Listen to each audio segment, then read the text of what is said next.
The night was calm above the Karakoram Space Research Station, a quiet facility built on a lonely mountain peak. Cold wind touched the metal walls and stars shone like small fires in the sky. Inside the main control room, only 3 people worked at this late hour. The rest of the world slept, unaware that fate was about to change. Dr. Ayan Khan, the lead astronomer, sat with tired eyes but sharp focus. He loved the night sky more than anything. Since his childhood, he believed that the universe held secrets waiting for someone brave enough to listen. He often said, "Stars do not stay silent forever. One day they will speak." Tonight they did. Ayan stared at the strange pattern on his screen. It was a radio signal unlike ordinary space noise. It pulsed slowly at first, then quickly, then slowly again. It repeated in a way that felt too organized to be natural. He leaned forward. "This is not random," he whispered. Beside him sat Sarah Qureshi, a young researcher fresh out of university. Her eyes widened as she read the screen. "Sir, this looks like a message." At the back of the room, Major Yusuf, a security officer assigned to protect the facility, watched silently. He did not understand space science, but he understood danger, and something about Ayan's tone made him straighten his posture. Ayan pressed a button and activated the signal analysis software. The sound filled the room. It was soft at first, a slow hum. Then it rose like a rising heartbeat, a pattern, a rhythm, not music but something that carried meaning beyond simple sound. Sarah swallowed nervously. "Do you think it's—" Ayan finished her thought. "Intelligent?" "Yes, I think so." For years, scientists around the world listened to the sky, hoping to hear a sign. Most believed the universe was too big and life too rare for messages to appear often. And even if a message came, they expected confusion, noise, and mystery. But this signal did not hide its purpose. Suddenly, the sound shifted. A clear set of tones repeated 3 times. Then a pattern flashed on the screen. Symbols. Not like any human language, but arranged with careful logic. Sarah gasped. "It's repeating coordinates." Ayan nodded slowly. "Yes, coordinates. And a request." The computer translated the frequency shifts into basic shapes. The screen formed a small symbol, a circle surrounded by radiating lines. Sarah recognized it from simple mathematics, a symbol often used to mean help or alert in universal coding theory. Ayan whispered, "This is a distress call." Major Yusuf stepped closer, eyes steady. "From who?" Ayan looked up at him. "Not from Earth." There was silence in the room. Outside, wind whistled across snow and stone. Inside, hearts raced. "We must confirm," Ayan said. "We cannot announce this without proof." Sarah nodded. She ran cross-checks, scanning again and again, comparing with known cosmic noise, satellites, and communication from human space probes. Nothing matched. "Sir," she said, voice trembling with excitement, "this signal is not from our system. It's very far, beyond anything we have contacted." Major Yusuf asked, "Should we report it?" Ayan hesitated. For years, governments and scientists had prepared protocols. If Earth ever received an intelligent signal, countries would unite to study it. But now that the moment was real, it felt unreal. Still, duty came first. "Contact the global network," Ayan said. "The world needs to know." Sarah sent secure messages to international observatories, research centers, and government science councils. Data left the mountain facility and raced across the Earth. The world did not sleep much longer. Hours passed. Scientists from different countries confirmed the signal. News spread to world leaders, then quietly to major defense councils. The public did not yet know. This moment was too delicate. By sunrise, Ayan received a secure call from World Science Coalition headquarters. The voice on the line spoke with calm authority. "Dr. Ayan, you have verified alien communication?" "Yes, it is a distress signal. We are sending a classified team. Until then, maintain full monitoring," Ayan agreed. He returned to the control room. The signal continued, steady and desperate, like a heartbeat that refused to die. Sarah whispered, "Why us? Why Earth?" Ayan shook his head.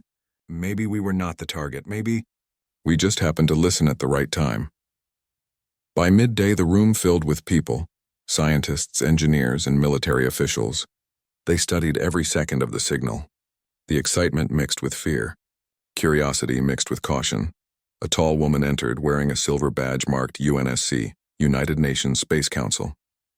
Her name was Ambassador Helena Frost, known for calm leadership during crisis, Dr. Ian, she said, shaking his hand.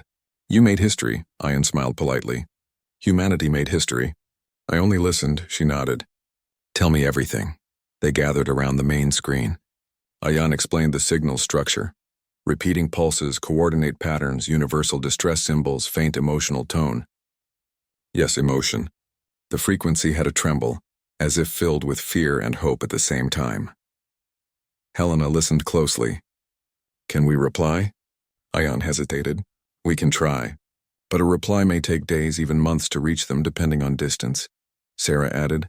Sir, the signal looks old. It may have been traveling for a long time. Helena breathed slowly. So they may already be gone. A heavy silence fell. Ian spoke gently. Or they may still be waiting. We do not know. Helena looked around the room. We must respond. Major Yusuf raised a point. What if it is a trap? What if someone wants us to expose our position or weakness? Helena nodded. We consider all risks. But if someone cries for help, humans do not stay silent. That is who we are. Ian felt pride. Yes. This was humanity's nature, to reach out even into darkness. A response message was prepared. Scientists from around the world chose every part carefully. Simple radio pulses, slow timing, universal math symbols. No threat, only recognition. Ian sat at the keyboard. His finger hovered over the transmission button. He whispered, If they are listening, may they hear us. He pressed send.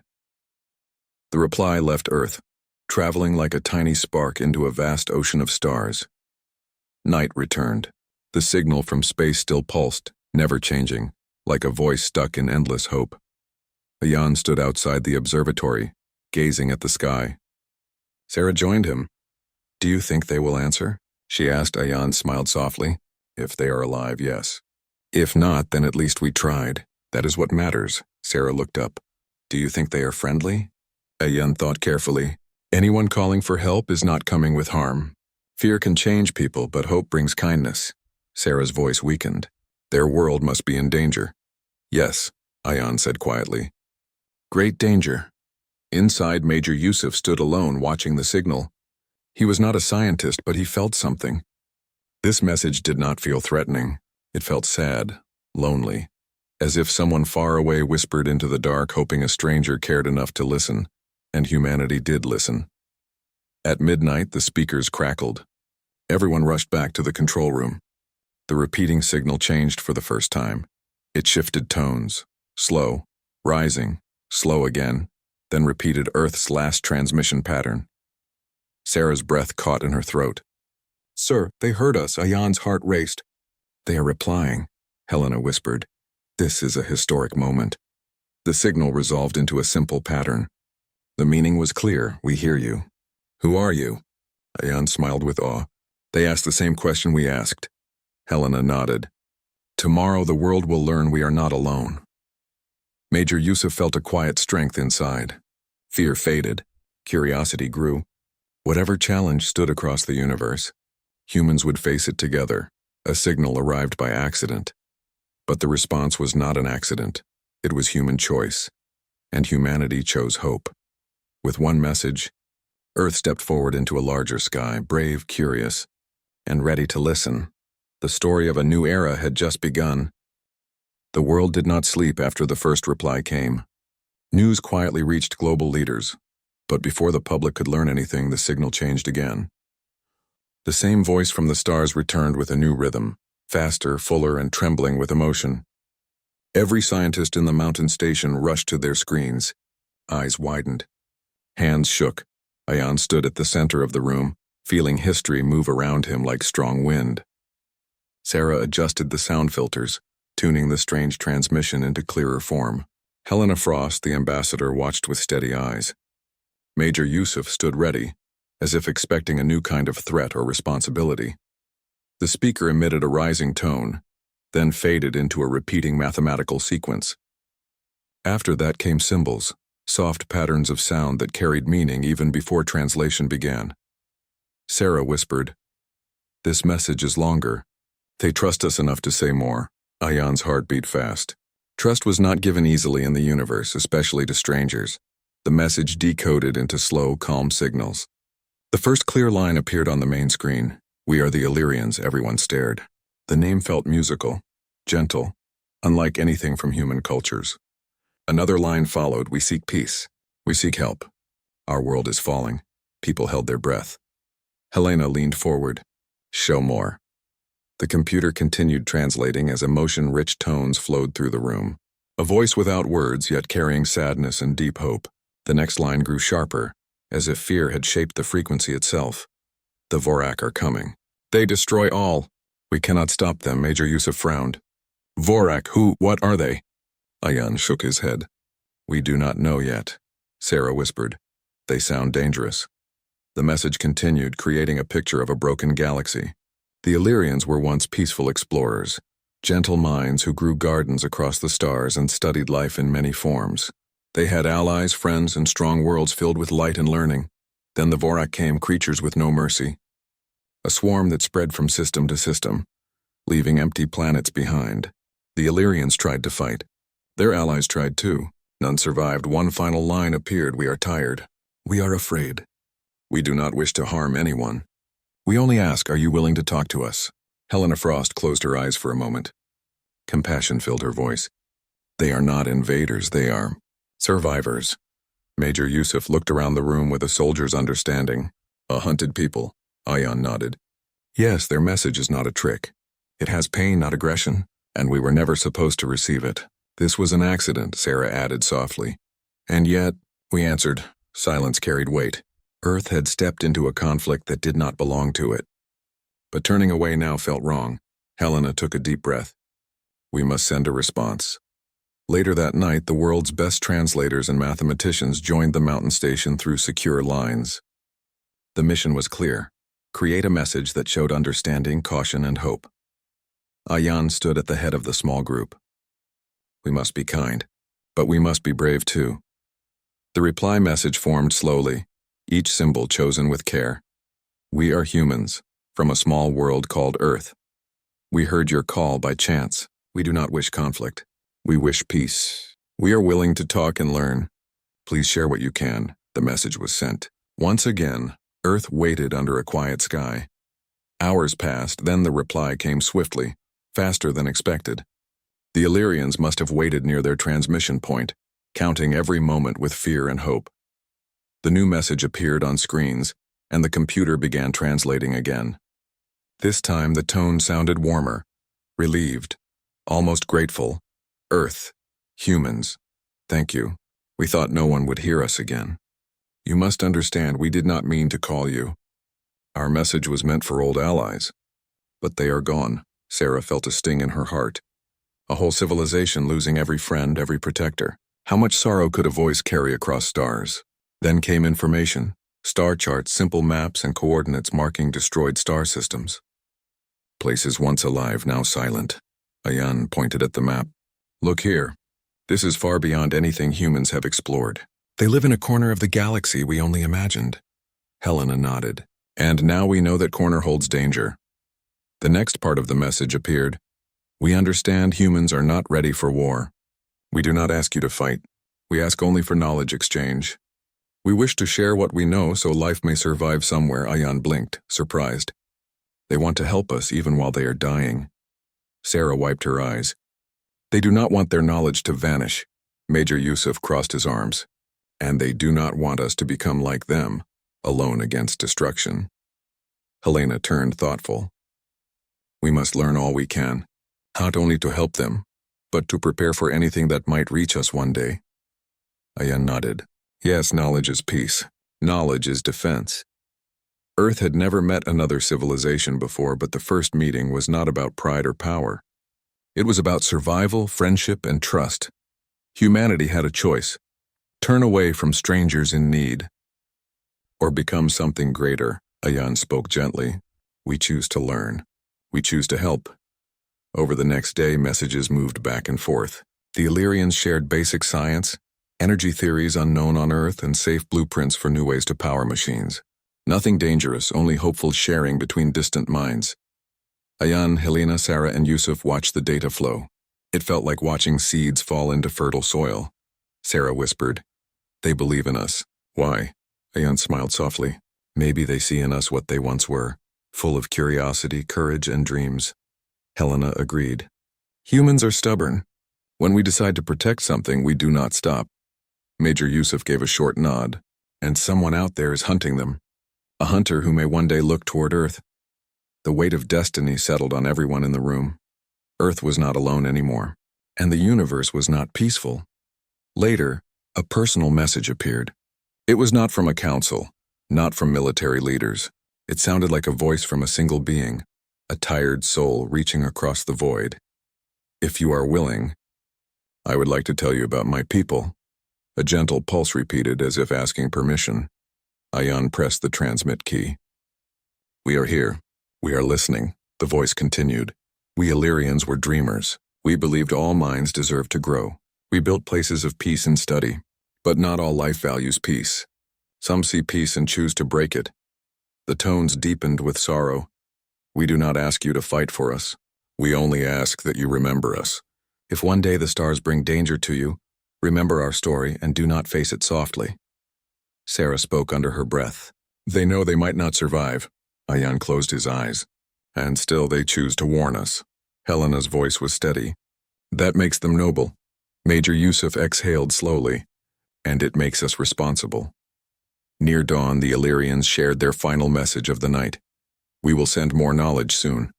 For now, rest, humans. We are grateful." The transmission faded to a gentle hum. Ayan looked around the quiet room. Everyone felt the same weight, the same hope. Earth had become part of something larger than itself. Sarah finally spoke softly. "Sir, will we ever meet them?" "In person?" Ayan looked at the sky, his voice calm and determined. "If fate allows. And if not, then their voice will live through us." Major Yusuf put a hand on the control desk. "We have taken a step we cannot reverse." Helena nodded. "And we took it with honor."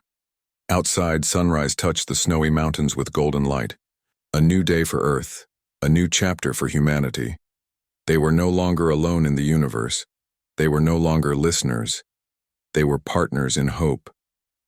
Somewhere across impossible distance, tired hearts rested easier because humans had answered, and in that silent promise between stars, a bond formed stronger than fear. The days after the Illyrian messages felt like a dream. Quiet mountains, calm skies, and peaceful Earth, yet underneath a new fire had awakened. Humanity had finally heard another voice in the universe. Not a threat, not a conqueror, but a sad friend calling from far away. In every research center around the world, minds worked like engines. Engineers studied Illyrian energy formulas. Scientists reviewed star maps. Leaders spoke softly in late-night meetings, knowing they stood at the beginning of something that would change all future history. At the Karakoram station, Dr. Ayan Khan stood beside the main screen. It displayed faint Illyrian diagrams, shapes of crystal machines, smooth ships, rings of energy. Sarah sat at a desk, hands moving fast as she translated symbols. Major Yusuf watched quietly, his calm presence guiding the room like a shield. Ambassador Helena Frost communicated with world councils, making sure decisions stayed thoughtful, balanced, and peaceful. Ayan turned to the small group. "The Illyrians believe if we learn now, we may be safe tomorrow." "This is not technology for war. It is technology for survival," Sarah nodded. "They share because they don't want knowledge to disappear with them." Yusuf spoke softly. "And because they hope we may help one day," Helena added. "Humanity must be humble. We are young. We must learn, not rush." But even with caution, excitement filled the air. Humans had dreamed of the stars for centuries. Now the stars had answered, and humanity's heart beat stronger. The new age of learning, the Illyrians did not send weapons or dangerous power. They sent principles, safe fundamentals of star energy and propulsion, knowledge only meant to lift, not destroy. One blueprint showed how to create a gravity pulse engine. It bent space-time gently, like pulling fabric instead of burning fuel. The design was simple, elegant, almost like art. Ayan stared at it, amazed. "They use harmony instead of force. Their technology listens to nature instead of breaking it," Sarah whispered. "It feels peaceful." Engineers across Earth began building tiny models. Some failed. Some flickered to life for only seconds. But progress came faster than anyone expected. Because the Illyrians guided them patiently. The next message arrived. Humans learn quickly. Your minds move like light. We are proud. Ayan smiled softly. Pride from another civilization felt like sunlight on a cold day. The first human starship Idea World leaders formed the Earth Space Defense and Exploration Council. Not for war, but because the stars now held risk as well as wonder. Plans began for Earth's first deep space test ship, a symbol of hope, not dominance. Its name was chosen with care. The Frontier Light, a small craft, not a battleship. A messenger, an ambassador, a learner. Sarah ran her finger along the hologram projection. It looks like wings in the sky. Yusuf nodded. Every living thing begins with a first step.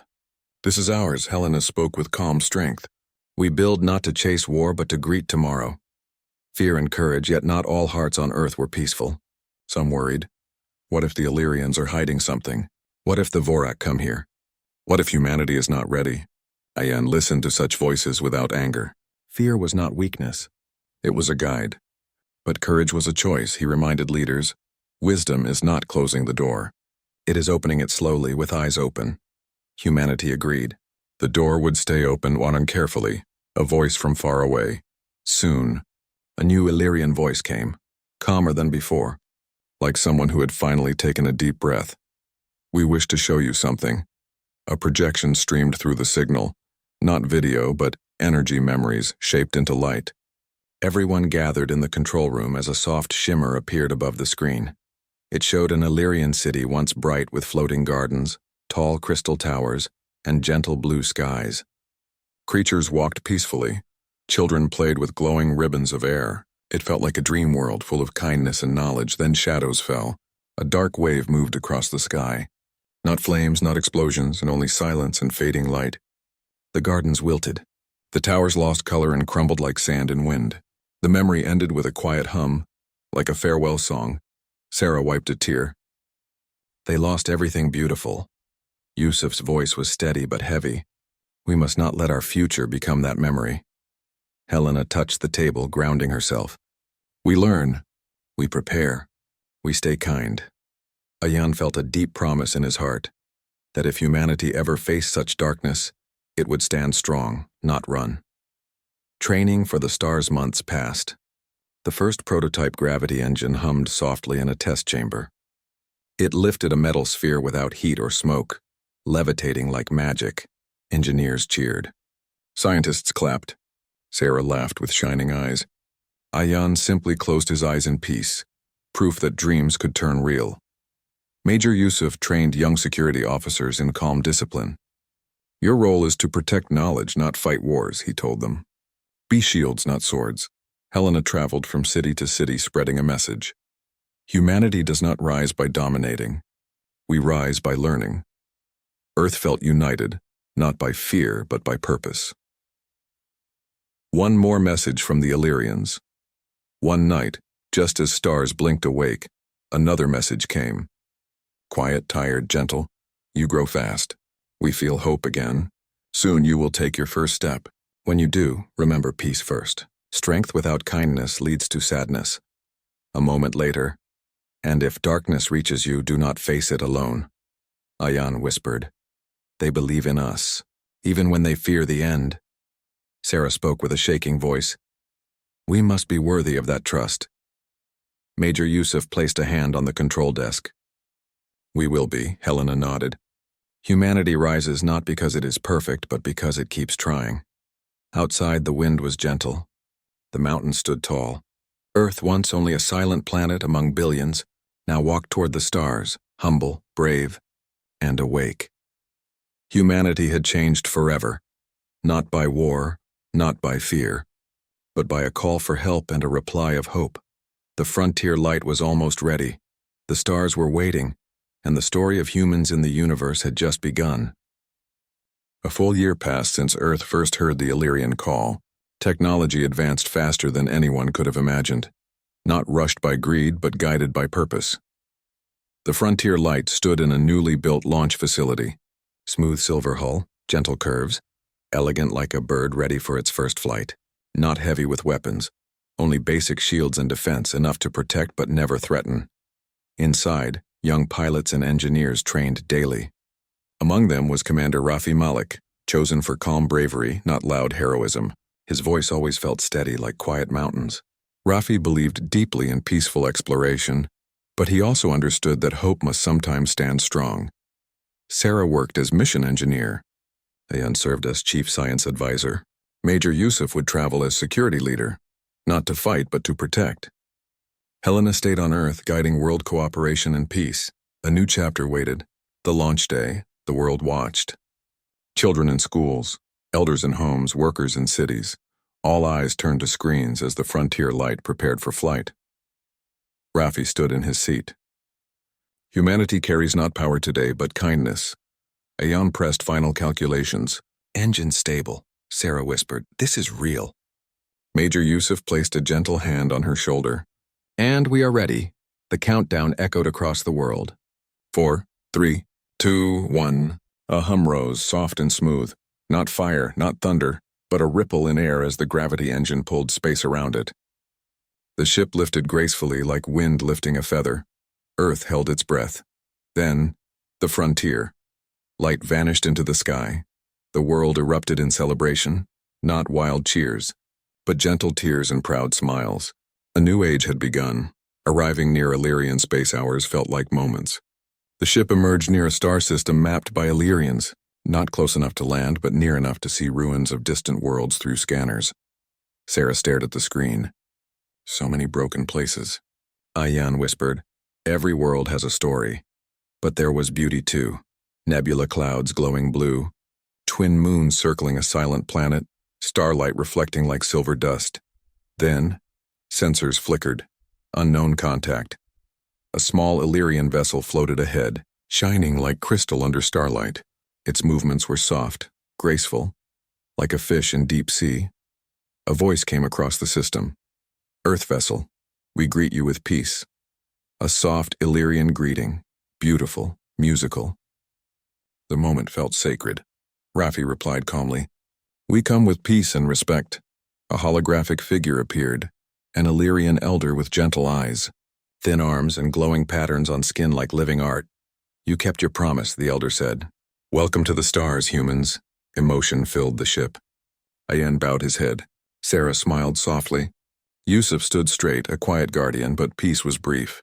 The Vorak arrived suddenly. A dark shape appeared on sensors. Then another. And another. Silent, sharp, cold. Ships unlike anything Earth had seen. Jagged edges, black surfaces that swallowed light. Movements like hungry shadows. Sarah's voice trembled. Vorak! Rafi's hands moved fast across controls. Shields up, Ayan whispered. They look like a storm made of metal. Major Yusuf watched calmly. Stay steady. Fear gives mistakes power. The Illyrian elder's tone filled the room with warning. Do not engage. Protect yourselves. They do not speak. They only consume. Vorak's signals crackled. Not language, but aggressive pulses like claws scraping metal. They approached fast. Rafi spoke firmly. We will defend, but we will not strike first. The Vorak fired a pulse. It hit the frontier light's shields, shaking the ship. Lights flickered. Sarah grabbed the console, heart racing. Ayan steadied her. We stand together. Rafi maneuvered the ship, dodging another attack. Yusuf activated defensive counter shields, harmless pulses that pushed incoming energy away. We will not break, he said softly.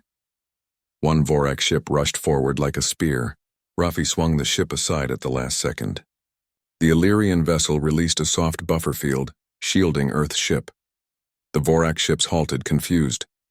The presence of united defense made them hesitate, an unfamiliar situation for hunters used to chasing weakness. Then, silence. The Vorak retreated into darkness, vanishing like shadows leaving a candle-lit room. After the battle, the room sat silent except for breathing. Sarah whispered, We survived. Ayan nodded slowly.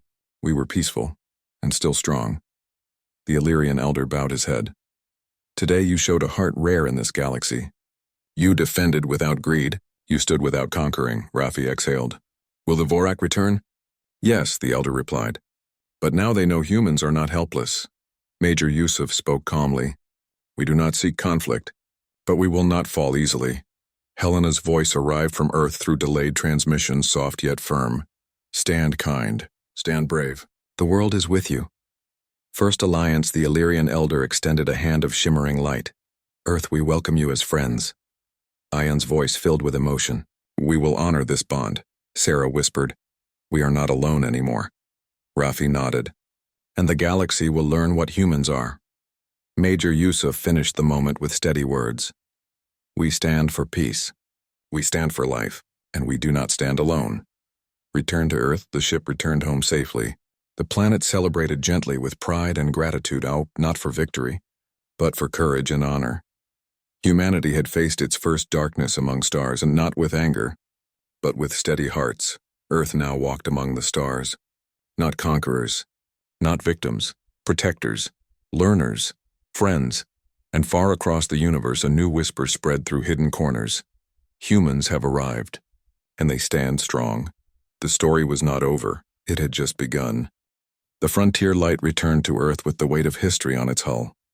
The crew, Commander Rafi Malik, Dr. Ayan Khan, Sarah Qureshi, and Major Yusuf, had crossed the void between stars and faced the unknown. They had survived first contact with the Vorak, witnessed the resilience of the Illyrians, and learned that courage and kindness could travel farther than any engine or weapon.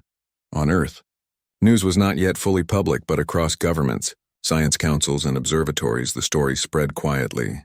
Humanity had stepped into the larger universe and had been tested. And they had passed, not with fire or conquest, but with careful hearts, strong will, and respect for life. A new Alliance ambassador, Helena Frost, welcomed the crew back personally. Her calm eyes reflected pride, concern, and determination. You have done more than travel.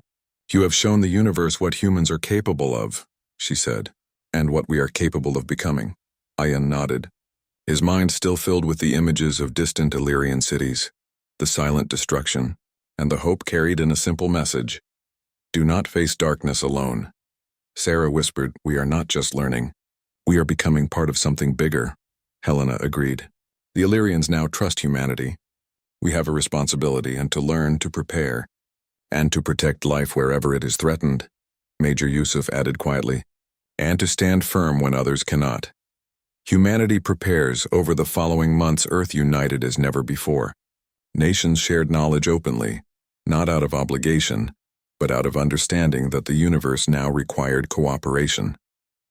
New starships were designed, some for travel, some for defense, but all guided by the principle the Illyrians had shared. Strength without kindness is hollow. The frontier light became a training hub for pilots, engineers, and scientists. Children learned about stars not as decoration in the sky, but as neighbors filled with possibility, wonder, and risk.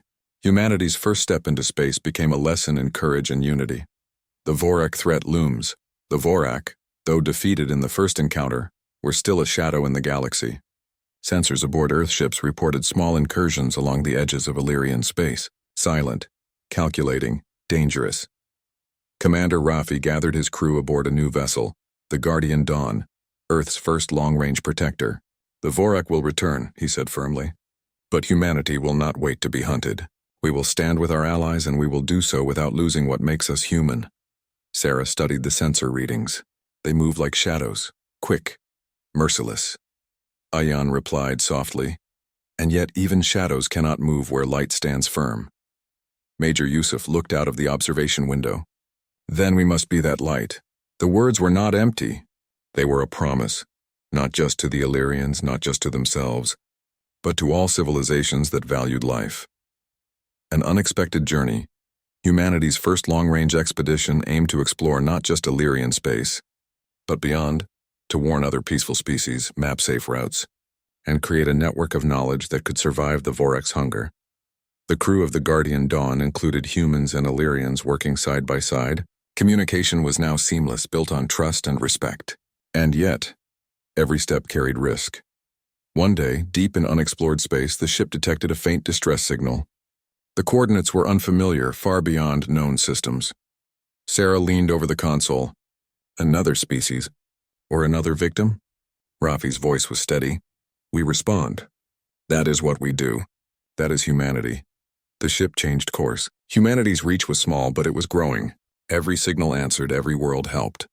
Every bond forged was proof that even a young civilization could become a guardian. Lessons of the past.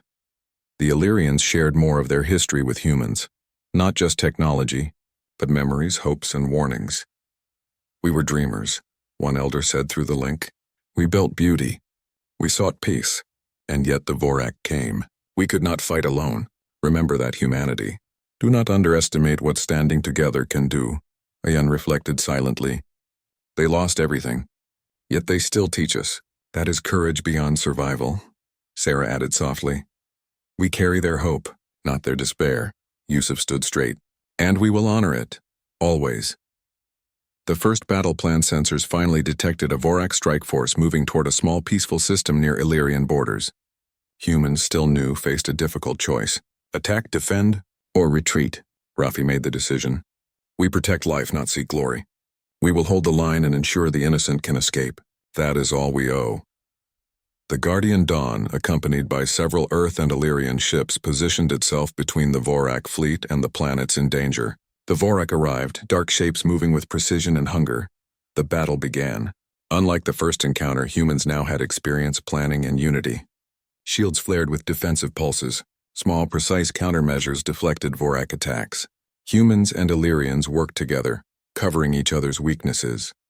Sarah managed the energy flows. Shield stable, but more incoming. Rafi commanded calmly, hold the line. Keep them from reaching the planets. Ayan observed the patterns of the Vorak. They adapt quickly, but they cannot anticipate courage.